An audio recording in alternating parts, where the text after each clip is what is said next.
सबसे जरूरी सवाल इस वक्त बना हुआ है क्योंकि छठ पूजा अब होने जा रही है। ऐसे में यमुना की तस्वीरें नजर आ रही हैं, सफाई भी हो रही है, लेकिन जो फिलहाल यमुना के मौजूदा हालात हैं उसमें नहाने से लोगों को क्या क्या दिक्कत हो सकती है? देखिए, जो दो मेजर प्रॉब्लम्स हैं जो कंटामिनेटेड पानी से, उससे ये है कि एक तो इसमें जो फीकल मैटर है, फीकल मैटर मतलब जो बायोमेडिकल वेस्ट जो होता है, जैसे हम लोग लैट्रिन करते हैं और यूरिन करते हैं, वो सारा जो रिवर में आ जाता है वो परमिसिबल लिमिट से बहुत ज्यादा है। तो ये चीज जो है डायरेक्टली हमारी स्किन के लिए बहुत ज्यादा इरिटेंट होती है। जैसे हम नहा रहे हैं उसमें, तो स्किन के थ्रू अगर वो डायरेक्ट कांटेक्ट में आता है तो वो स्किन को इरिटेट करता है। और बहुत सारे स्किन कंडीशंस जैसे कि डर्मेटाइटिस एक चीज होती है। डर्मेटाइटिस का मतलब है कि स्किन का इन्फ्लेमेशन होना। और दूसरी जो चीज इससे रिलेटेड है वो ये है कि इसमें बहुत ज्यादा हैवी मेटल्स हैं।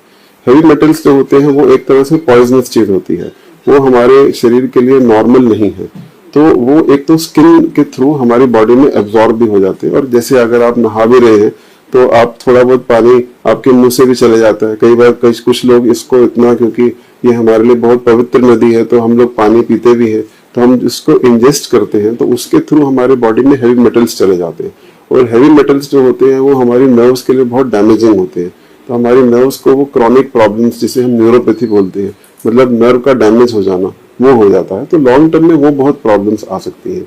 अब जैसे रिवर में बहुत सारे एक्वेटिक एनिमल्स भी हैं, जैसे फिश है और बहुत सारी और चीजें भी होती हैं, तो वो भी इससे हार्म होती हैं। तो अल्टीमेटली कहीं ना कहीं उनसे भी हम डायरेक्ट टच में आते हैं जब हम नहाते हैं, और कई लोग उसको कंज्यूम भी करते हैं, तो वो भी आपकी इवेंचुअली आपकी बॉडी में जाती है।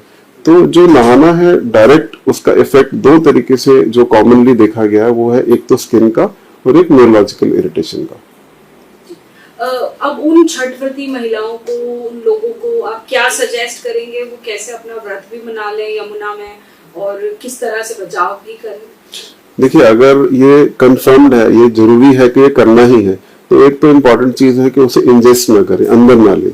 और दूसरी चीज ये है कि जैसे अगर हम बॉडी पे थोड़ा पहले अगर हम ऑयल लगा सकते हैं, जैसे अगर रिलीजियसली परमिटेड है, I am not very sure, but अगर परमिटेड है तो पहले उसको ऑयल लगा लेंगे ताकि वो डायरेक्ट कांटेक्ट में नहीं आएगा स्किन के। और अगर आपने नहा, मतलब जैसे आपने वहां पे यमुना में डुबकी लगा ली, तो इमीडिएटली बाहर आके फ्रेश वाटर से अच्छी तरह उस पानी को साफ कर लें, अच्छी तरह नहा के उसको धो लें। ऑयल लगाने मतलब डुबकी लेने से पहले आप अपने शरीर पर ऑयल लगा लें? जी, ताकि आप ऑयल अगर लगाएंगे तो ऑयल जो है एक फिल्म सी बना देता है, तो डायरेक्टली पानी का आपसे डायरेक्ट स्किन से कांटेक्ट नहीं होता। जी, कोई और बात जो आप जोड़ना चाहते हैं?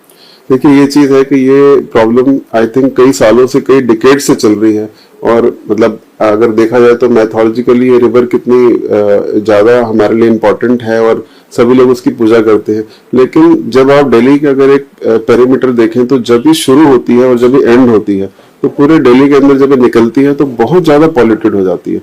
तो मुझे लगता है अगर किसी तरीके से इसका पॉल्यूशन हटाया जा सकता है, आई एम श्योर तरीका होगा हटाने का, तो वो एक बहुत बड़ी बात हो जाएगी। और आई थिंक हम सबको ये कोशिश करना चाहिए कि किसी तरीके से इसका पॉल्यूशन लेवल कम किया जाए। बहुत शुक्रिया से बात करने